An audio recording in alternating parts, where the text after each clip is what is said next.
Recording in progress.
Kemana sih meja minumnya kok?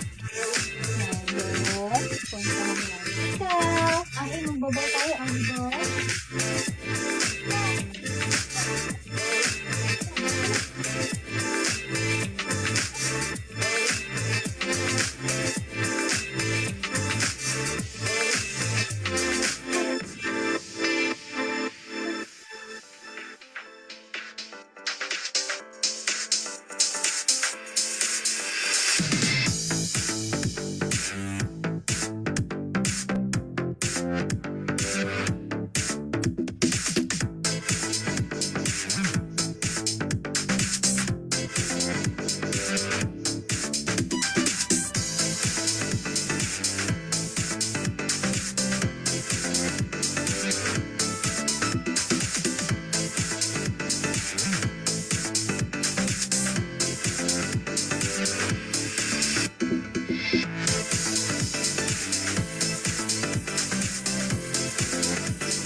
our heads and put ourselves in the presence of the Lord.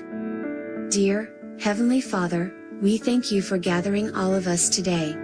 We thank you for the gift of life and strength that you have provided. Seek your forgiveness for our wrongdoings, as we have forgiven those who have done us wrong.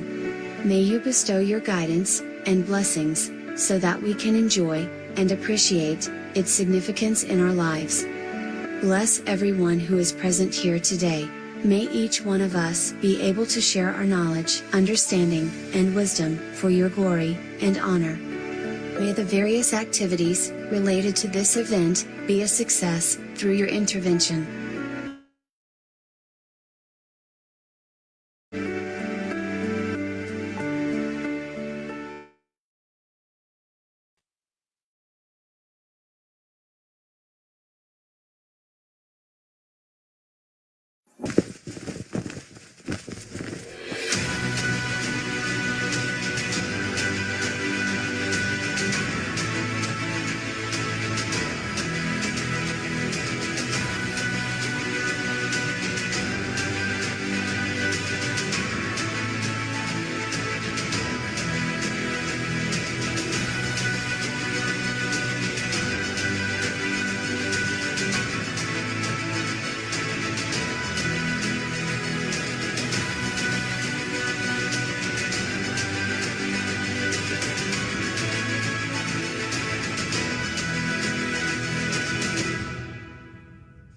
Mga kababayan, ang pambansang awit ng Pilipinas. Kayang magiliw, dalas na sinakalan, alam ng puso, sa litig mo'y buhay. Lupang hinirang, tuyagan ang magiting, sa manlulupin, di ka pasisingil, sa nagatang tulog sa simoy at sa langit ang bangaw, ay nilagang tulad, awit sa pagkayang minamahal, ang isang ng matawad mo'y tagumpay na naghihiling, ang bituin at araw niya kailan pa may maghihiling, luman ang araw ng walhagin pagsingkang, buhay ang langit sa piling mo, ang inigaya na patay manangin, ang mamatay ng dahil sa'yo.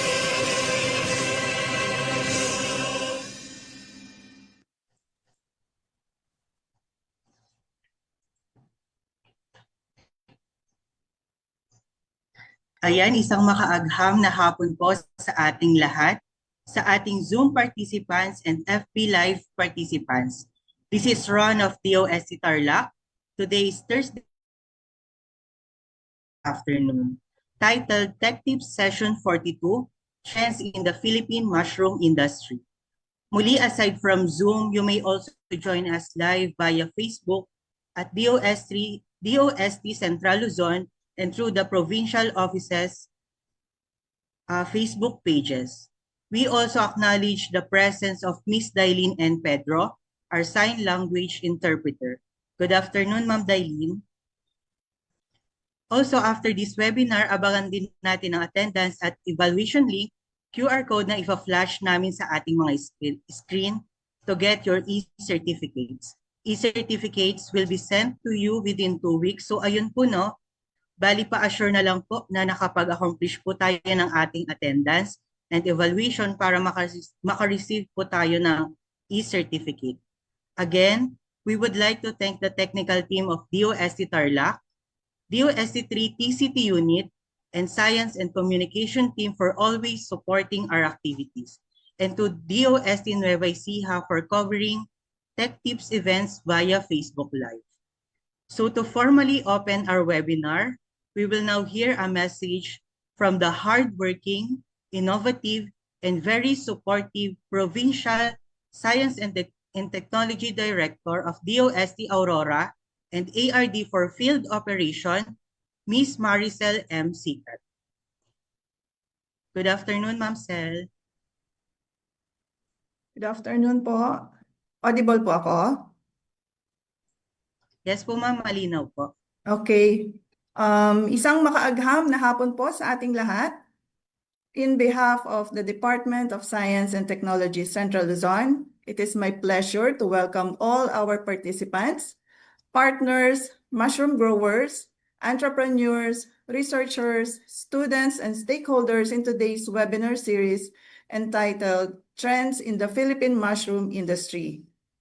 As the mushroom industry continues to gain momentum both locally and globally, staying informed about emerging technologies, market opportunities, production innovations, and industry developments has become increasingly important. This webinar aims to provide valuable insights that can help strengthen our mushroom sector and empower our stakeholders to become more competitive and sustainable. We are honored to have with us our distinguished resource speaker, Dr. Renato G. Reyes, a renowned mushroom expert and the president of Aurora State College of Technology. Through his extensive experience and expertise in mushroom research, production, and industry development, Dr. Reyes has significantly contributed to advancing the mushroom sector in the Philippines. We are confident that today's discussion will provide practical knowledge, inspire new ideas, and open opportunities for collaborative among all participants. Pwede po siguro magkwento mamaya si Dr. Reyes sa napaka-successful na International Mushroom Congress and National Forum held last May 28 to 29 at Amco Beach Resort in Baler, Aurora. Thank you for joining us, and we encourage everyone to actively participate in the discussions and make the most of this learning opportunity.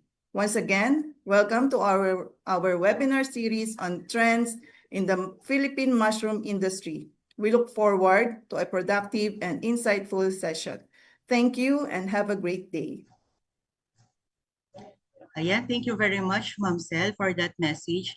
We are truly delighted to hear your words, and we look forward to gaining new knowledge, valuable insights, and meaningful learning from this webinar. So bago po tayo mag-proceed sa ating discussion proper, may I request everyone po to please open your cameras para sa isang photo op with Ma'am Sel. Ayan, pa-open lang po ng ating mga camera. Ayan, technical team, pa-help na lang po sa pag-picture. Okay, smile po. 1, 2, 3. Isa pa po. 1, 2, 3. Ayan, mukhang okay na po. Ayan, pwede na po natin i-close ang ating mga camera, and to formally, ready na po ba ang lahat? Ayan, kung ready na po ang lahat, pwede po ba tayong mag-send ng ating virtual reaction po to feel po na ready na po tayong makinig sa ating discussion proper? Actually, very timely and exciting ng topic natin ngayon, and for sure, after this webinar, meron sa inyo na hopefully ma-inspire to start and magkaroon ng sariling mushroom farming someday.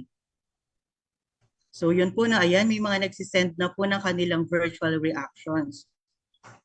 So mukhang ready na po ang lahat. We shall now proceed with the webinar proper. To introduce to you our resource speaker for today, he earned his Bachelor of Science in Agriculture, a cum laude graduate from Central Luzon State University. He previously served as Vice President for Academic Affairs and Professor 6 at Central Luzon State University. He also consistently recognized as the Philippines' top-ranked mycologist by the AD Scientific Index. He was ranked 28 in Asia and 63rd globally in 2025. With more than 100 scientific publications and thousands of citations, he has received numerous national and international recognition for his contributions to mycology, agricultural innovation, and higher education.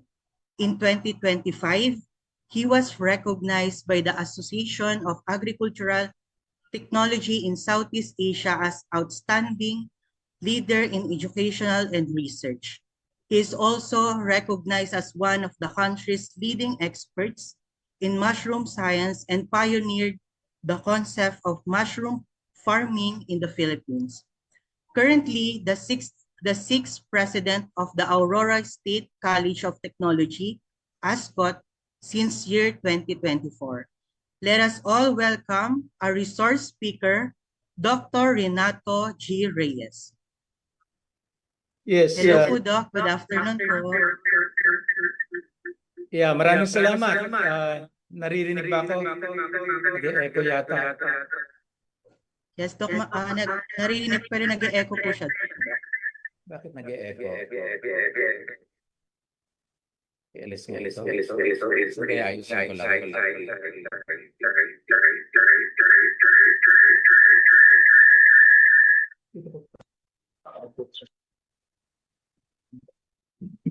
Okay, so am I audible?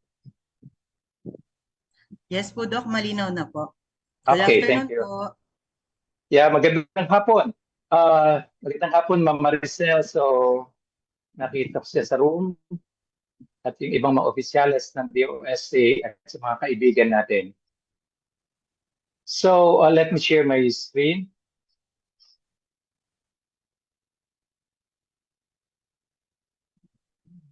Okay.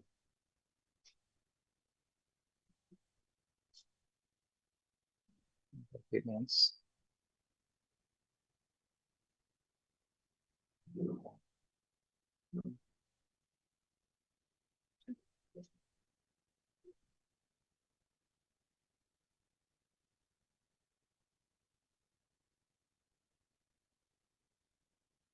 Okay, so nakikita ba? Yes po, Doc. Visible po. Okay, maraming salamat. So this afternoon, I'm going to present to you the status, challenges, and opportunities of the Philippine mushroom industry. So, of course, very important to know the biological nature of mushrooms in order to be very successful in propagating this important organism. Mushrooms are considered as microorganisms, specifically fungi Sorry that po, are Doc. grouped Excuse lang as po. molds under division Basidiomycota or Ascomycota. So you would see in this screen that indeed mushrooms are microorganisms except for the fruiting bodies that are visible to our naked eye. I'm emphasizing the nature of mushroom so that we can be successful in propagating this very important species. Because if we don't practice aseptic techniques, definitely we cannot grow or even culture the mycelia of the desired mushroom. That's why it's very important to take note of its biological nature. You can see Doc? here the hypha, Excuse the Doc Reyes. protoplast. Press. Naka-presenter Yes. view press yung inyong presentation po. Siguro pa-check na lang po. Okay. Naka-presenter view rin po siya dito sa amin. Sige, ayusin ko lang ha. Okay po. No problem, Doc. Salamat po. Scan first.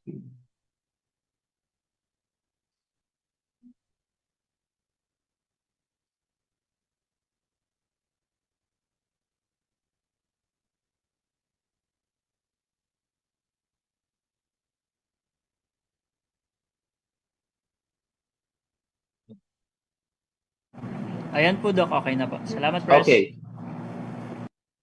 So, you can see the hypha of Bulbariella, its protoplast, as well as this important asexual spore of this mushroom and bottom stage of Bulbariella bulbacea.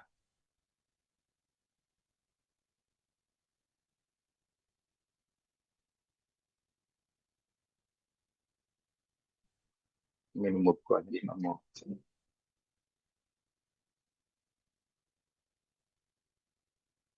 Now, From culinary and nutritional perspectives, mushrooms are considered as vegetables. I'm emphasizing this to you because when you grow mushroom, you have to employ the proper cultural management. Like, for example, the right moisture, the right nutrients in the substrate, the influence of light, the influence of temperature, and so on and so forth. You'd see in here one of the mostly grown mushrooms, particularly in the cooler areas of the country, Pleurotus fastidiosus. If you've been to Tagaytay, this is produced by a farm in that area. But I would like to emphasize again that Pleurotus fastidiosus is not a semi-temperate species, it's a tropical species. Because Pleurotus fastidiosus that was introduced in the country is actually from China. And we have, based on our investigation, we have isolated a number of local strains of abalone mushroom. On the right, you'd see the Nova Ecija. This is the mushroom that I discovered in 1990, and I had the chance to work on the development of mushroom production technology for Colibia reynakiana.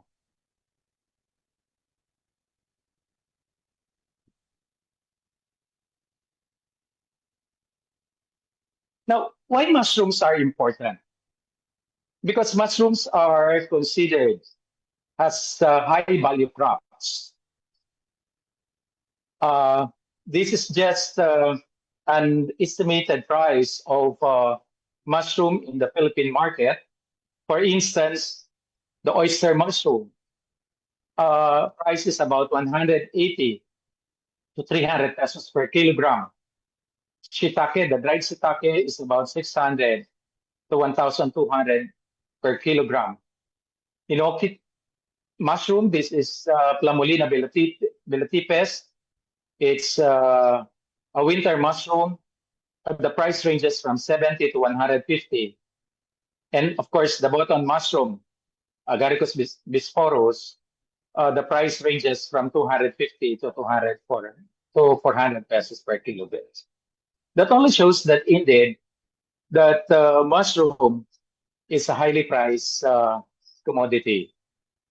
And it's also very important to note that in the local market, particularly in the wet market, we cannot see all these types of mushrooms. Now, mushrooms are also nutrient-rich functional foods. They are not just ordinary food, but they are considered as functional foods. Based on our investigation, as you can see here, Bulbariella bulbacea, for instance, the umbrella stage contains about 6,070.3 milligram per 100 gram of mushroom. Its bottom stage is about 4,000 to 605.5 milligram per 100 gram. The Colibia reynakiana that you can see on the left side of the screen, its cup contains about 3,700 milligram per 100 gram of the sample. The start, of course, has almost the same amount of amino acid. The most popular mushroom, cultivated mushroom in the Philippines is Pleurotus florida.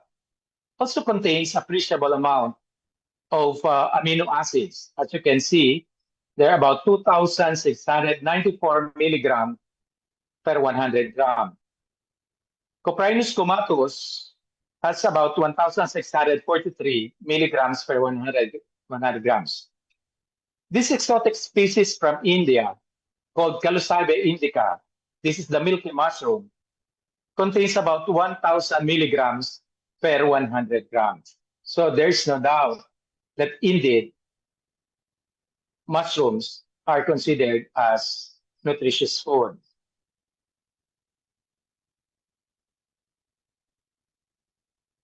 You see on the screen this Colibia reynakiana that all the while I thought this type of mushroom is only confined in the Caranglan, Nueva Ecija, because when I discovered it after the earthquake in 1990,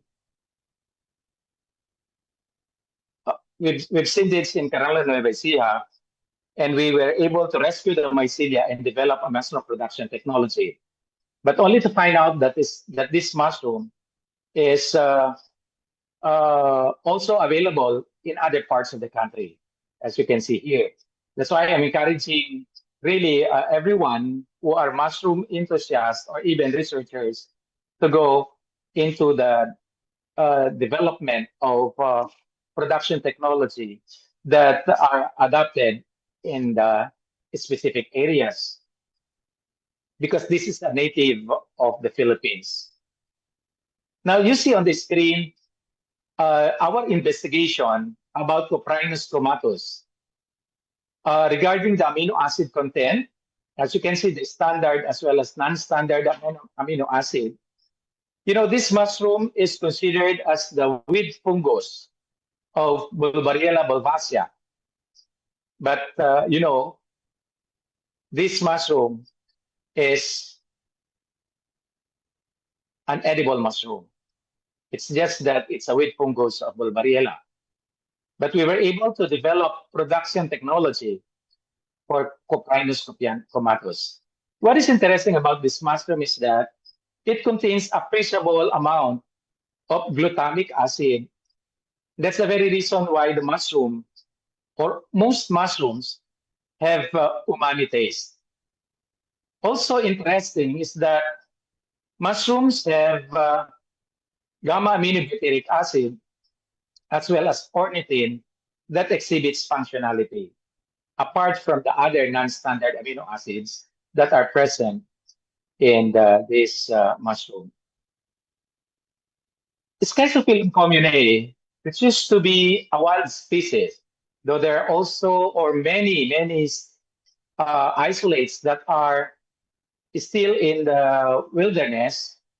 I had the chance to work on the water-soluble polysaccharide from this very important species of mushroom. And this is actually the Schizophyllum, which I cultivated on the coconut water in order to just produce this Schizophyllum.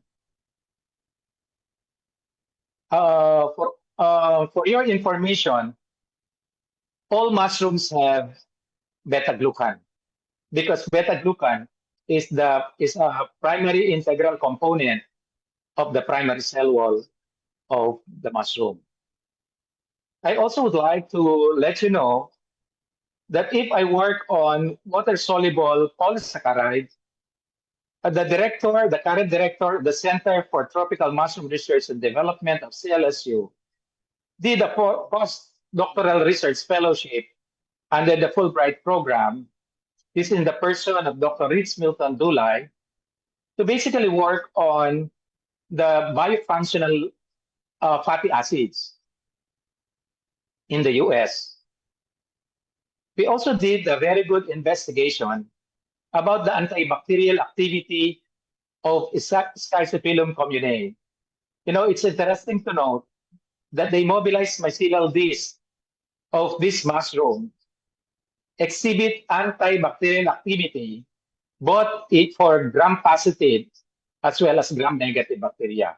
As you can see here, the zone of inhibition produced by Schizophyllum communae against Escherichia coli and Staphylococcus aureus.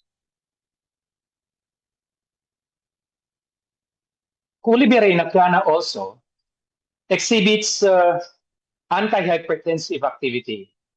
We have demonstrated that in the laboratory.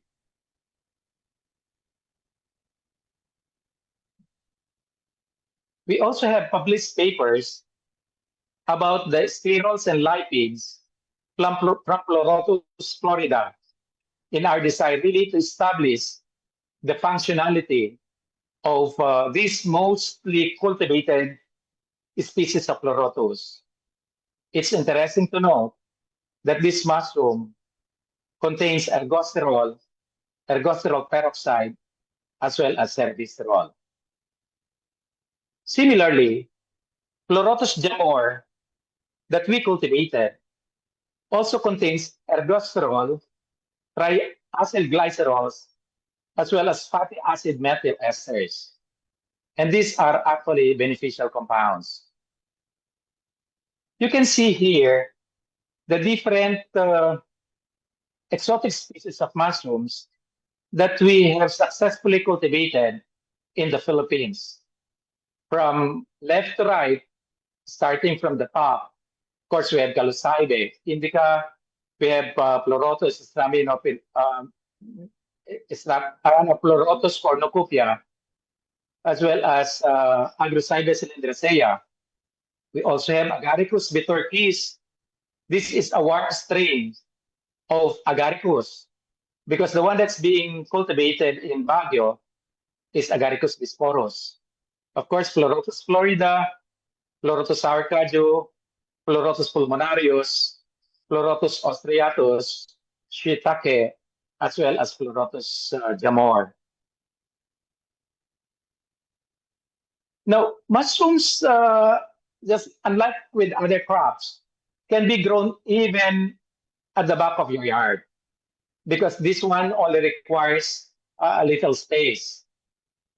You can see here that from Batanes to Jolo, we can grow different species of mushrooms depending on location, as well as abundance of agricultural waste that can be used as substrates. Though I highlighted here Central Luzon, Calabarzon, Bicol region, Northern Mindanao, and other emerging areas such as Cordillera Administrative Region, which actually is a semi-temperate area that we can grow semi-temperate species. We have the Davao region, where there is a source of banana that we can grow paddy straw mushrooms or the bulbariella. Or in any other areas in the country that we can grow different species of tropical as well as semi-tropical species. Now, this is the concept that I developed a long time ago, that was in 2004, in my desire really to encourage mushroom growers to use rice straw instead of sawdust. So we developed this zero rice waste technology, where we all know that when we grow rice, we produce rice bran and rice straw. Rice straw traditionally has been used by our growers of Bulbariella bulbacea, okay, the paddy straw mushroom. And the Bulbariella bulbacea, unlike with the other mushrooms, doesn't have a good set of enzymes, particularly the ligninolytic enzymes. It could not degrade this recalcitrant chemical called lignin. That's why you would notice that after propagating Bulbariella on rice straw or banana leaves, rice straw is still rice straw. The tensile strength is still intact compared when you grow it with other mushrooms like the ligninolytic mushrooms. That's why you generate waste, which we call it paddy straw mushroom spent. Now, this is not yet totally decomposed.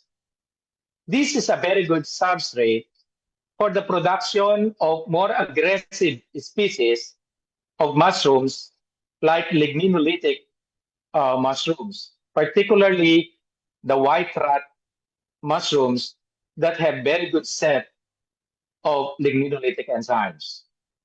And of course, after producing this mushroom, there is another waste that is produced. This is the ligninolytic mushroom spent.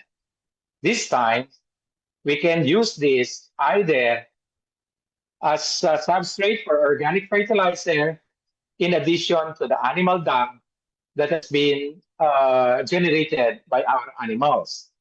In other countries, though in the Philippines, we haven't produced this yet, this ligninolytic mushroom spent is used as animal feeds. For those animal persons here, you can use this as silage material and just harness the benefits, the functional benefits that you can get from mushrooms. And you would see here that organic fertilizer is produced that can be used for the production of vegetables or even production of rice. And the cycle continues. Because, you know, we always talk about sustainable and circular bioeconomy. We all know that the benefits of sustainable and circular bioeconomy lies on the promotion of responsible production and consumption, supporting rural development and circular economy, restoring ecosystems and biodiversity, reduces chemical waste and pollution, and helps mitigate and adapt to climate change. You can see on the screen the mushroom-based products in the Philippine market. Our mushroom growers have produced different mushroom-based products. But I noticed that these mushroom-based products are just food products, except for this dietary supplement, but still these products lack science in the sense that we could not even promote this as a biofunctional food because there are no data. I mean, data is specific on this product. Of course, there are scientific data, like the publications that we have produced about the functionality of the Philippine mushrooms. That's why there is an opportunity now to really come up with data about the functionality in order to at least make it more marketable. Now, the key demand drivers in the Philippines as far as mushroom product is concerned lies on health-conscious consumers because mushrooms are seen as nutritious, low-fat, and high in fiber and antioxidants. I've done a very good work in the US about the antioxidant activities of our Philippine edible mushrooms that you can actually get or even read from one of my papers that you can get from the Google Scholar. And the demand increased after the pandemic as consumers look for immunity-boosting foods. Now, mushrooms also are good for vegetarians and those who are consuming plant-based diets. Restaurants and food businesses are increasingly using mushrooms as meat substitutes. Japanese, Korean, Chinese, and vegan restaurants are major buyers of shiitake, enoki, and oyster mushrooms. This specialty market usually import mushrooms from their countries. There is a limited local supply. This is a known fact. Local production is still relatively small compared to demand. Supermarkets in the Philippines still import many specialty mushrooms from China and other Asian countries. Mushrooms are now widely available in chains like SM, Robinsons, SNR, Landers, and even wet markets in urban areas. At least Filipinos now are being aware of the benefits that we can get from mushrooms. That's why there is a strongest demand for oyster mushroom, for shiitake mushrooms, for this imported species, enoki mushrooms, for button mushroom, And for medicinal mushrooms like reishi and lion's mane. Lion's mane is Ericium. Reishi is Ganoderma lucidum. Now, the best opportunities as far as market is concerned are fresh oyster mushroom farming, the value-added products such as mushroom chips, mushroom burgers, mushroom powder, and mushroom chicharon. And we can supply these to restaurants, supermarkets, organic markets, even hotels, and online sellers. Oyster mushrooms are particularly attractive because they grow well in tropical climates like our country. They require low capital depending on the extent of production.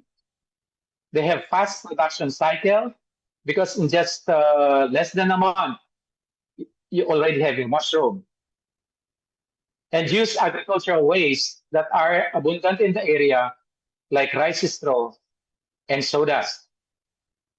This is now the global trend on mushroom demand, particularly on the plant-based food industry, because mushrooms are increasingly used in vegan meat alternatives, blended meat products, plant protein foods, and consumers like mushrooms because they provide this umami flavor. A while back, I've emphasized this to you. Mushrooms have umami flavor because they have this high content of glutamic acid. Generally, mushrooms have this. There is this meat-like texture and low calories. This is also a good attribute of mushroom, as I keep on emphasizing that mushrooms exhibit functionality. That's why there are fast-growing types that includes lion's mane. The scientific name is Ericium. Reishi, this is Ganoderma. Cordyceps, this is the entomopathogenic mushroom. And the turkey tail, or not tremella, but Termitomyces. Trametes, I stand corrected. This is Trametes. No? And these are sold in capsules, coffee, tea, wellness drinks, and supplements. Functional mushroom products have seen major sales growth internationally. Organic and sustainable food demand, because mushrooms are considered environmentally friendly, they require less land, use agricultural waste, have lower carbon emissions than livestock. They are considered as convenience foods. The demand is increasing for dried mushrooms, canned mushrooms, frozen mushrooms, and mushroom powders. We've developed a technology on the process of producing mushroom powders. The processed mushrooms are projected to grow quickly worldwide. The Philippines has export potential because, tropical climate supports year-round production, and that actually ensures sustainable production. The labor costs compared to other countries are competitive. The ASEAN demand is increasing. And potential export products include dried oyster mushrooms, mushroom powder, medicinal mushroom extracts, and ready-to-cook mushroom products. However, challenges include cold chain logistics, because if we would like really to bring the fresh mushroom in the mass market, we have to handle this properly because mushroom is highly perishable. Of course, if this is subjected to high temperature and improperly handled, the quality will be compromised. Yes, it's very important really to organize our mushroom growers in order to ensure consistent supply. Also, the challenge of food safety certification. Unlike in other countries, like for example in Japan, there is already a food safety certification. In the past, we were commissioned by the Bureau of Agriculture and Fisheries Standard to draft the national standard for mushroom-based products. But still, there is no food safety certification yet. I guess this has to be, how would I say it, has to be observed. Scaling up of production is also a challenge. There is a need to mechanize the operation in order to ensure sustainable, large volume production. That's why the value chain of the mushroom industry must be put in place. The industry is composed of input suppliers, composed of spawn producers that rely on input suppliers, the mushroom growers that rely on spawn producers, the post-harvest handlers and processors that rely on mushroom growers, the distributors and traders that rely on post-harvest handlers and processors, and of course, the most important in the market are the consumers. The government agencies and higher education institutions must work together in order to strengthen the mushroom industry and to support the different stakeholders. Challenges along the value chain include, of course, limited substrate supply during off-season, limited laboratories, and inconsistent spawn quality, and that's where certification must also come in, contamination issue, climate sensitivity, and insufficient training. Weak cold chain and limited processing facilities, the price fluctuations and fragmented distribution, and the limited awareness of consumers about mushroom products. But these challenges can be addressed if we support each other. The mushroom industry contributes immensely to livelihood and agriculture. This generates income for rural households, women-led enterprises, and youth entrepreneurs. This requires relatively low capital, small land area, and short production cycle, and converts agricultural waste into profitable products. These are just examples of substrate materials that can be used as a substrate for mushroom production, depending on the area, like rice straw. We can use corn cobs, we can use sodas, we can use banana leaves, we can use cotton waste if there are any other agro-industrial residues, so long as these are clean and free from hazardous chemicals, like, for example, heavy metals. Still on key challenges, particularly on production challenges, there's a limited access to quality spawn, the sensitivity to climate, pest and contamination issues, lack of mechanization, high post-harvest losses if the fresh is improperly handled. Additional problems include limited technical knowledge, inconsistent production volume, limited research and extension services. Market-related challenges include weak cold storage and transport systems, fragmented industry structure, lack of standard pricing, limited branding and certification, and competition with imported products. I base my observation and this report based on the industries in other countries that have been reported, and based on my observation. The financial institutional challenges include support system limitations, like limited financing access for small growers, lack of insurance programs, inadequate industry associations, weak investment in R&D, limited national statistics on mushroom production. There is no regular actually reporting, unlike in other countries, for example, in Japan or even in China, that you can access the real-time data. In the Philippines, we do not have. Mushroom farming is still considered a niche industry in Philippine agriculture. Of course, there are opportunities for growth.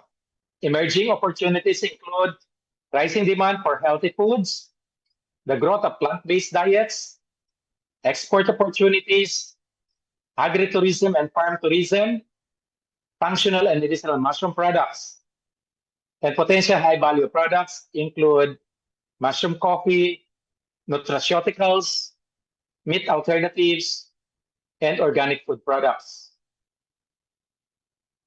With regards to technology and innovation opportunities, modernization potential includes controlled environment agriculture, improved stone technology, digital marketing and e-commerce, solar drying technologies. At least DOST is supporting this technology. In fact, here in Aurora, the provincial office of DOST has already extended this facility to our communities. Research on medicinal mushroom is important. When I was at CLSU as the program leader of the Tuklas Lunas program under the DOST program, we've embarked on the discovery of medicinal mushrooms and the products out of these medicinal mushrooms. Government and institutional support include DOST PICARD, the DA programs, and I would like to mention the important contribution of the Center for Tropical Mushroom Research and Development of CLSU, and the important contribution of other state universities and colleges in the country as far as research and development is concerned. In order to industrialize mushroom production in the rural areas, we need the expertise of our mechanical engineers who could fabricate mushroom equipment in order to come up with production, voluminous production that would ensure the sustainability of mushroom in the market. These are just some of the innovations produced by our mushroom products, mushroom growers, but this lack is standard. That's why, as I keep on emphasizing, we must standardize the process. We must also standardize the equipment, the local equipment that we are using in mushroom production. The setting up must also be enhanced. The center has been there since 1991 towards the development of mushroom industry. I established this as a mushroom technology laboratory in 1991. Now it is still very vibrant and very existing under the leadership of Dr. Rich Milton Dula, a young scientist. I also would like to emphasize the important contribution of this company in the Philippines called Microsphere that brought innovation in the mushroom production in our country. This is based in CLSU. Now, these are the strategic recommendations for industry development. We develop mushroom industry clusters. We really need to talk with each other, improve cold chain infrastructure, establish quality standards and certifications. We can engage our engineers, our biologists, our agriculturists. It's the work of all these experts. Encourage cooperatives and associations to work together, expand financing and credit support,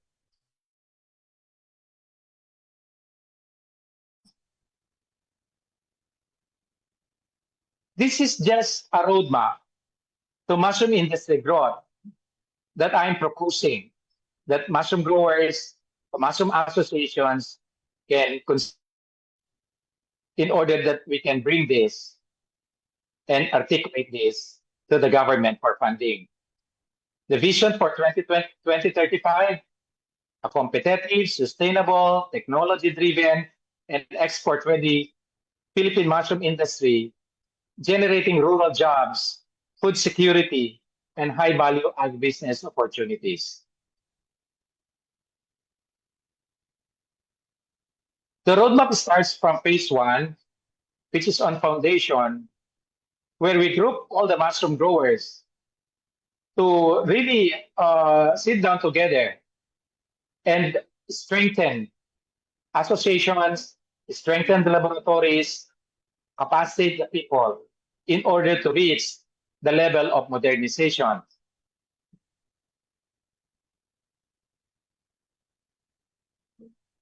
On phase 3, just like in other countries, in developed parts of the globe, we can see value-added products out of our fresh mushrooms that are already in the market. And we must reach this one, the level of global competitiveness. Of course, we are expecting that there would be a very vibrant mushroom industry in the Philippines.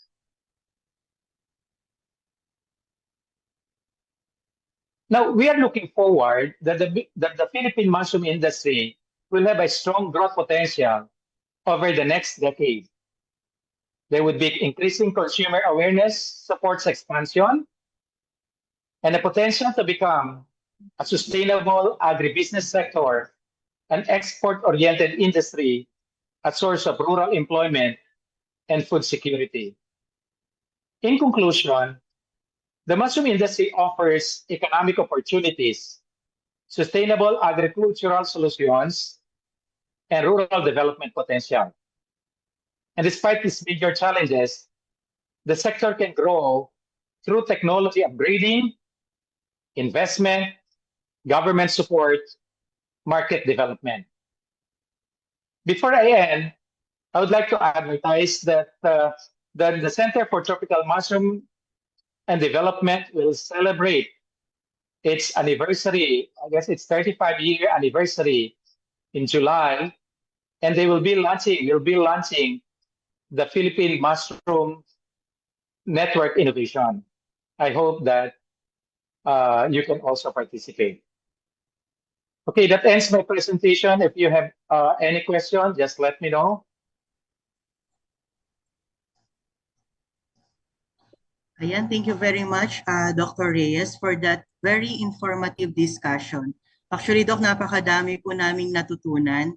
You showed us din po yung iba't ibang uri ng mushroom, different sizes and colors, and also you discussed po yung product using mushroom po. And for sure, Doc, meron din sa ating mga participants ang nagbabalak ng magsimula ng kanilang mushroom farming. And hopefully, marami po kayong na-inspire, Doc. Again, maraming salamat po. And as a part of webinar, for sure may mga nakahandang mga tanong po ang ating mga participants, and I will check po dito sa ating chat box.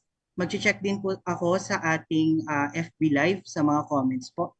And siguro, Doc, we will have at least 10 to 15 minutes for the Q&A, and we will try to answer po yung mga question na related to what was discussed po ni Doc Reyes. So, mag-check po ako dito sa ating chat box. Kanina, Doc, may nakita po akong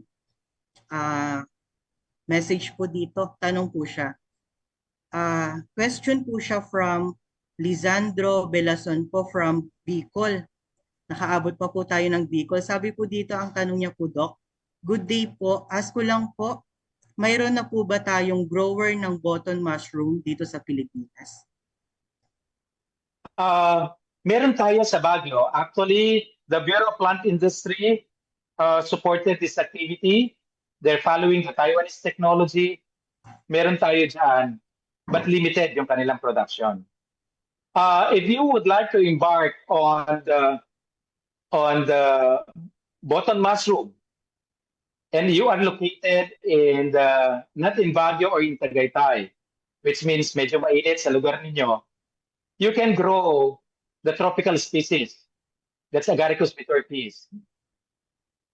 Pwede kayo mag-grow niyan. O kaya yung isa, yung Agaricus blazei. Yung ginagamit sa Japan, meron silang technology ganyan na pagpuproduce ng Agaricus blazei. Ito yung ginagamit sa Jim's 7-in-1 or 3-in-1 coffee dito sa atin. It's a highly medicinal species on sugarcane top shoots. Even in the tropical condition, you can grow this Agaricus blazei. Unfortunately, wala tayong available strain of Agaricus blazei. Pero kung makakakuha tayo from our partners abroad, we can grow things. Because in Japan, particularly in Kumamoto, in the southern part of Japan, they grow this on sugarcane top shoots.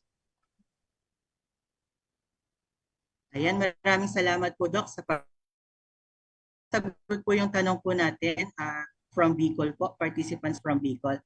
Next po, Doc, may nag-message din po sa ating chat box.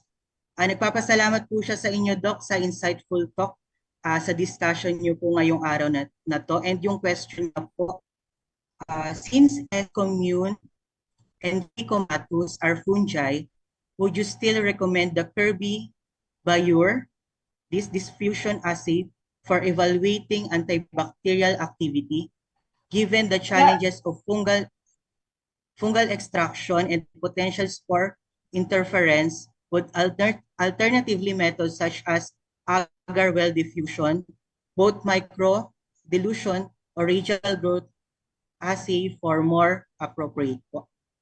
Yeah, maraming approaches where you can actually evaluate the antimicrobial activity. But initially, kailangan makakuha ka ng extract. It's either a hot water extract or an organic extract. Pwede yan. Or you can also evaluate an immobilized mycelial disc. Because mushrooms, you don't use spores, just the secondary mycelia. Ayan. Maraming salamat po, Doc. Another question po from Ma'am Jenny Lynn Katubig. Ang second question niya po, for an undergraduate research with limited resources, what quantitative methods for metabolite analysis would you recommend aside from HPLC? Well, marami tayong mga quantitative approaches where you must evaluate this. No? Ang ginagamit ko kasi HPLC, meron din tayong iba. Like for example, in determining the amino acid content of mushroom, so I use the amino acid analyzer. Yung iba naman, kung gusto mong mapag-aralan yung structural elucidation, so gagamit ka ng mas sophisticated na gamit. Kung gusto mo talagang ma-identify yung specific compound. But this one is very elaborated. That's why kanina, in-emphasize ko na kailangan mo ng mga partners in research. Like for example, you're interested to work on the structures of chemical structures of mushrooms, so you need a natural products chemist.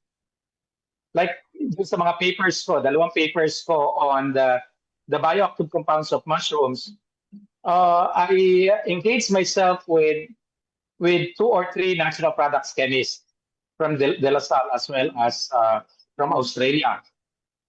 I am a biologist, so I'm the one in charge of the propagation. Ayan, maraming salamat po, Doc. And hopefully, nasagot po yung tanong po natin, Ma'am Jeneline Katubig. Another question po from Jonas Francisco, Sir Jonas Francisco. Ang question niya po, Doc, meron po ba tayong sinusunod na standard pricing sa mga fresh produce na oyster mushroom dito sa Pilipinas po? Unfortunately, wala. So ang trader ang nagkukuman. Kasi ang mushroom ay, masasabi ko, nakakalungkot mang isipin, hindi pa established ang industry. Masasabi mo lang na industry ito kapag araw-araw nakikita mo ang produkto sa palengke. You go to the wet market, hindi mo makikita yung mushroom. Kung meron man, isang klase lang, hindi ka makakita ng marami. Iba-ibang klase. Pero sa akin, opportunity yon because, the good thing with us is that Filipinos are mushroom consumers. Doon pa lang is masasabi natin na merong market sa atin. Ayan, maraming salamat po, Doc. Another question po, Doc, dito sa comment po, sa chat box from Sir Lisandro Belason. Meron na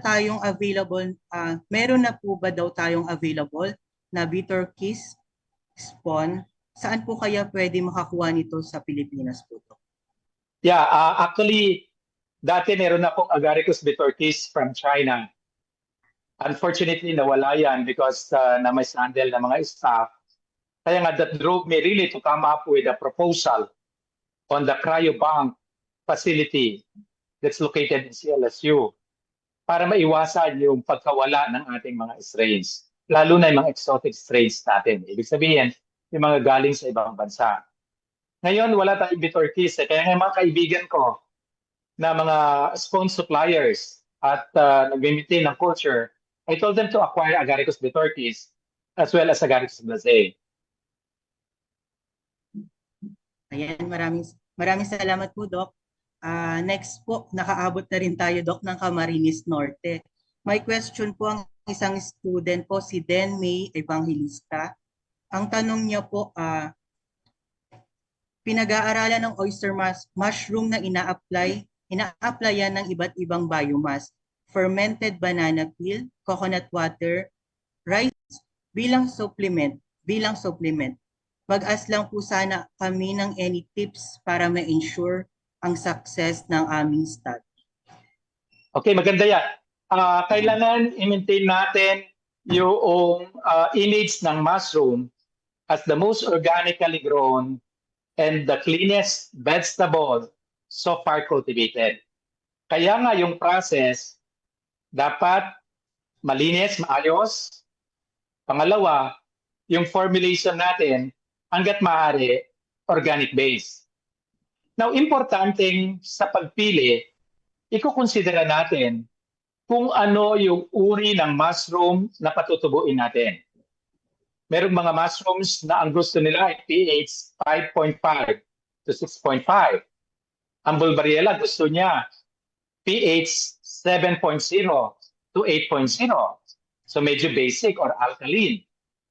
Kaya nga dapat alam mo yung cultural requirements for growth para alam mo mag-formulate ng medium that can satisfy the growth requirement of your desired mushroom. So depende sa mushroom. Yun ang word ko.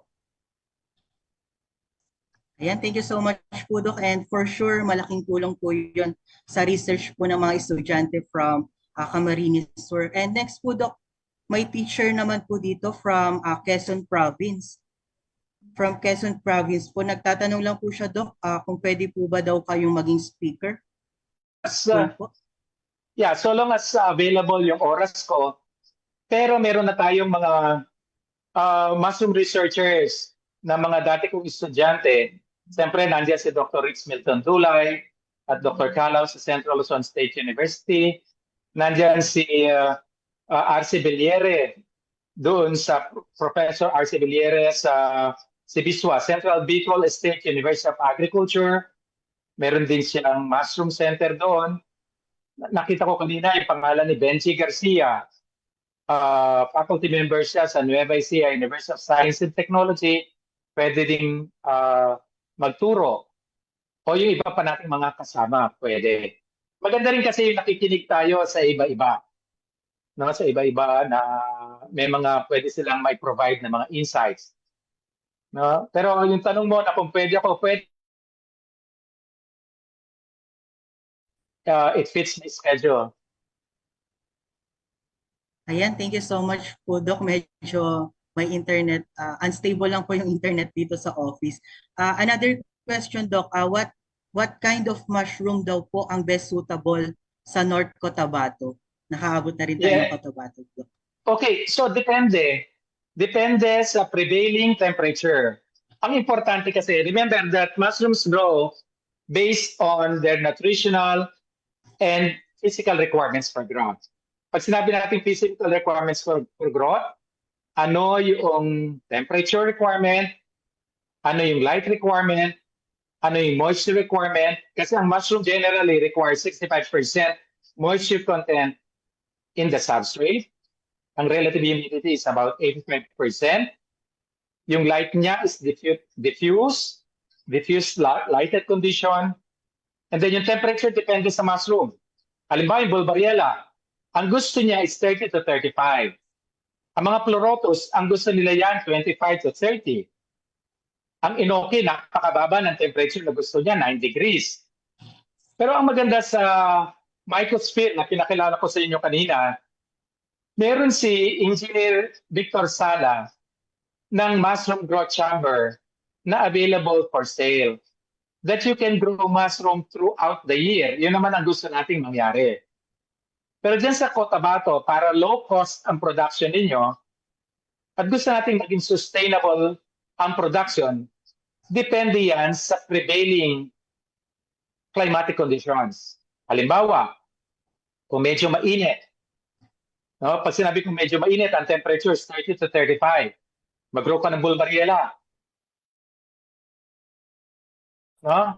Yan, like for example, kailangan mo ba ng maayos na kwarto, maayos na growing room. Usually kasi Bulbariella, under the tree lang yan. Kung backyard level, no? Backyard level. Ngayon, pag papainit na, Bulbariella ang i-grow. Huwag kang mag-grow ng Pleurotus. Kung Pleurotus. Pag papalamig na, so you start growing Pleurotus. Pag medyo malamig, katulad sa Nueva Vizcaya o sa Baguio, itaon mo ngayon mag-grow ka ng shiitake. Huwag kang mag-grow ng shiitake during summer months kasi hindi siya mag-grow. Kung meron mang mag-grow, inferior yung quality.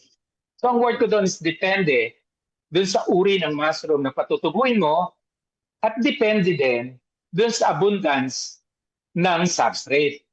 Halimbawa sa North Cotabato, marami kayo diyang banana leaves. So you may use banana leaves. Dito sa atin sa Central Luzon, marami rice straw. Kaya rice straw ang ginagamit. Okay? Ayan, maraming salamat po, Doc.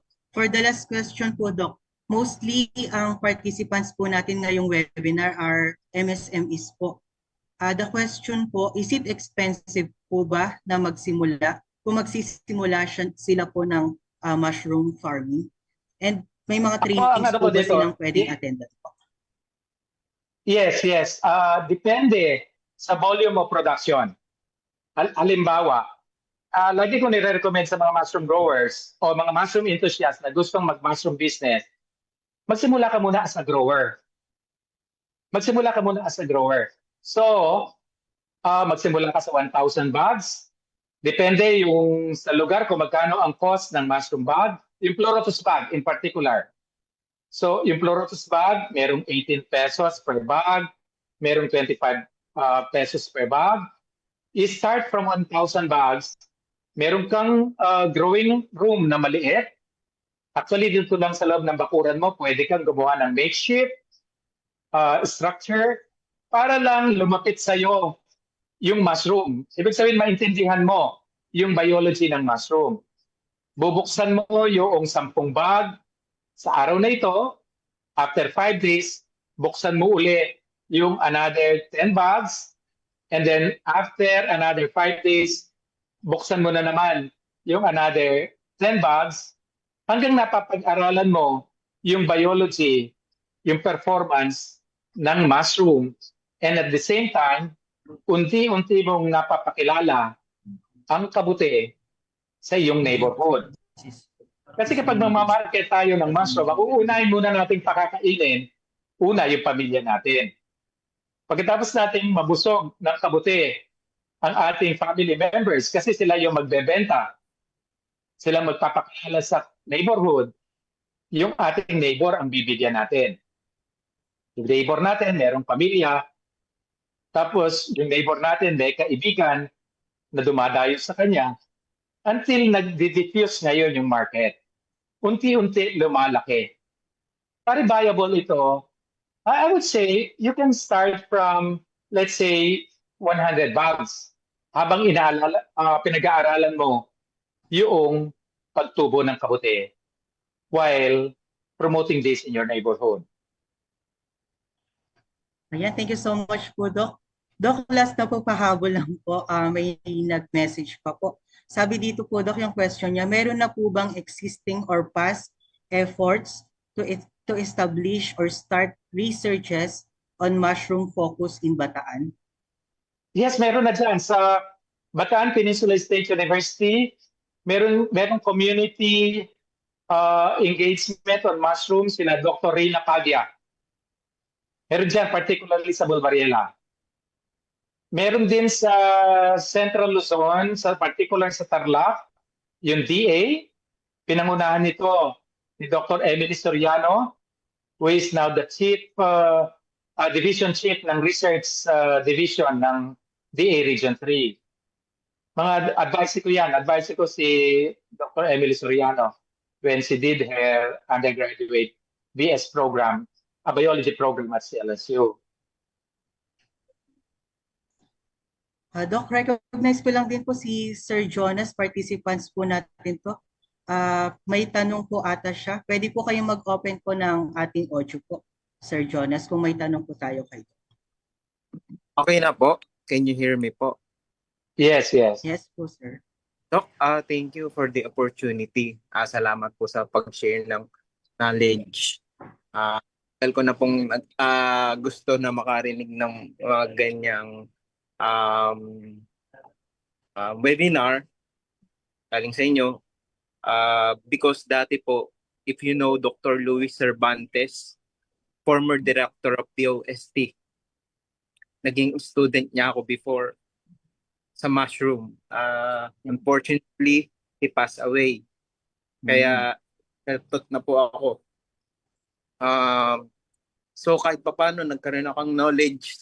2017, nag-pioneering ako ng crispy oyster mushroom dito sa Baliwag City, sa Bulacan. Naging farmer din. Naggagawa din po kami ng fruiting bag, beddings. So ang hirap po talaga ng mushroom farming. Kailangan ng tiyaga, sipag at paghihintay sa magandang good harvest. Pero ang ang naging question ko ngayon habang kasi po processing na ako nasa processing na ako, na po ako ng nagluluto na kami ng fresh chips. Sa chips na po kami. Dahil po yung sa farming medyo inano namin doon sa mga farmers para kami na yung mag-process sa nila, sa produce nila. Ako naman yung mag-process. Iyon na po yung help ko. Tinatanong ko, ang hindi ko pa rin magets or makuha. Ang shelf life ng mushroom, ng crispy chips po. Yes. May expiration date siya. Sabihin na natin 6 months. Is it edible ba na kung after 6 months si mushroom is dangerous na, or kasi si mushroom siya? No, depende yan sa the way it was stored. Second is kasi nagkakaroon ng contamination. Yes. Nagkakaroon ng contamination, particular kapag ganyang dry at nag-moist. Ang nagiging problema yung mold contaminant. Yes. Particularly mga aspergillus. Kahit na mold na yung mushroom, nakocontaminate pa rin yan. Kaya meron talagang expiration. Pangalawa, yung palatability niya. Kasi alam mo, yung dila ng tao, medyo matela niya. Naghahanap sila ng Yung very crunchy, very chippy, mga ganon. Tapos based on our research investigation, Opo. particularly yung Colidia, nung may store yung powdered mushroom at pinag-aralan ko yung kanyang amino acid content in storage, nawawala yung nutrients niya. Apart from the danger of the product to be contaminated with molds. Bacteria, hindi yan makokontaminate ng bacteria kasi hindi siya basa. Yung bacteria kasi tumutubo lang pag basa yung substrate. No, molds. Opo. Oo. So, sir, Doc, saan po ako pwedeng makontak kayo personal if meron po akong tanong or pwede po Kaya ako dito, ibibigay naman yung email address ng DOST3. Tapos you. pwede rin kitang i-refer. Pwede kitang i-refer mas malapit kasi dito ako sa Aurora. May refer kita sa CLSU. LSU. Sa Center for Tropical Mushroom Research and Development. No? Sila kila Dr. Dulay. Sige po. Thank you, Doc. Thank you very much. Tapos nandiyan din sila Ma'am Angie ng DOST. Diyan sa Bulacan. Yung Provincial Director ng DOST. Kasama ko yan nung araw na nagmamashroom. Kasama ko si Ma'am Maricel at saka si Regional Director si Kat. Nung sila yung nasa Nueva Ecija pa. Si Dr. Cervantes po is from Southern Luzon, Tagalog inventors from Laguna. So, ayun po. Masaya po ako kahit pa paano, nakakilala ko ng isang expertise sa microorganisms. Thank you po. Ayan, maraming salamat po Sir Jonas Francisco sa pag-share po and pakikipag-participate po sa ating webinar, and hopefully malaking tulong po yung na-discuss po, nabanggit po ni Doc sa inyo. And for other question po na hindi na nasagot, you can personally message us through our Facebook pages. Then we will forward sa ating speaker kay Doc po to address po ang ating mga katanungan. And maraming salamat po. Ayun po, once again, thank you very much, Dr. Renato G. Reyes, for the learnings and insight you shared this afternoon. And as a gesture of our sincere appreciation, we would like to present a certificate of appreciation, and allow me to read the citation. Pa-flash lang po ng certificate.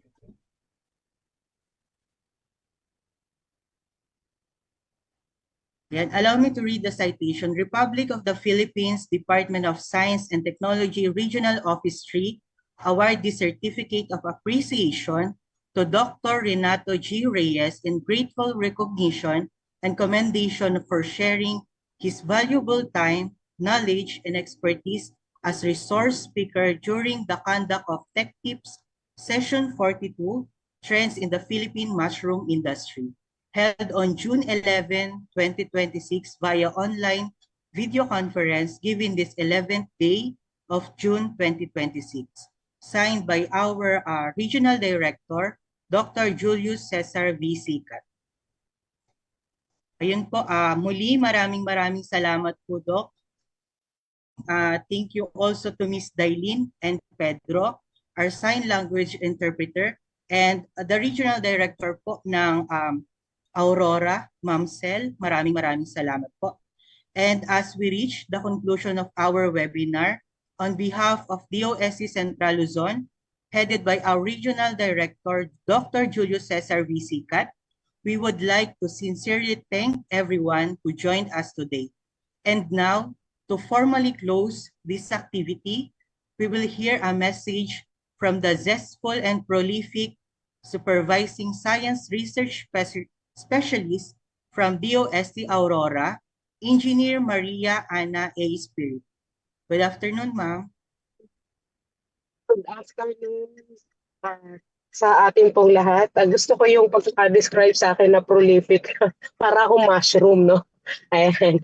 So again, good afternoon po sa ating lahat, and we'd like to thank po President Dr. Rene Reyes for giving us a very masustansya at very prolific. Yan, I would like to use that term, no, na subject na topic on the mushroom culture. Kung hindi nyo man po matatanong, pero I am actually one of the products of the mushroom project of Dr. Rene with DOST way back, oh my God, maalalaman ng aking edad, way back 1994. Yan, so isa po sa mga beneficiaries ng project Mushroom Project yung aming pamilya, and I would always brag na ang pagma-mushroom ay isa sa mga naging tulong, no, para po ako makatapos ng pag-aaral. And indeed, it is a very profitable industry. Yun nga lang, kagaya nga po nung sinabi nung last na nagbigay ng input kanina, yung taga-Baliwag, sorry po, I didn't remember the name. Pero while it is very profitable, kailangan talaga tiyaga and yung pasensya, no, doon sa pag-grow ng mushroom, sa mushroom farming. And with this, inaasahan po ng DOST na magpapatuloy yung legasiya ng mushroom industry, not only in Central Luzon, not only dito sa Luzon, but all over the Philippines. And sana po sa mga MSMEs po na present po ngayon, na interested po sa mushroom farming and mushroom processing, you can always visit all DOST offices, and we can refer you po to experts such as lalo po kay President Reyes and to his team na nasa Center for Tropical Mushroom Research and Development sa CLSU, no? So may mga tie-ups po tayo sa kanila. So if you're interested po, you may visit DOST offices all over the country, all provinces po ng Pilipinas ay meron pong DOST. So you can visit them and we can help you and let us start your journey on mushroom industry. So again po, maraming salamat po and have a nice day ahead. Ayan, maraming salamat po, Ma'am Ana, Engineer Ana. Muli, maraming salamat po sa time ng bawat isa na umattend sa ating webinar. This time, we will now flash on the screen the attendance and evaluation link QR code for this webinar and kindly answer within 30 minutes. E-certificates will be released within 2 weeks. Thank you po and see you on our next Tech Tips. Salamat po. Thank you.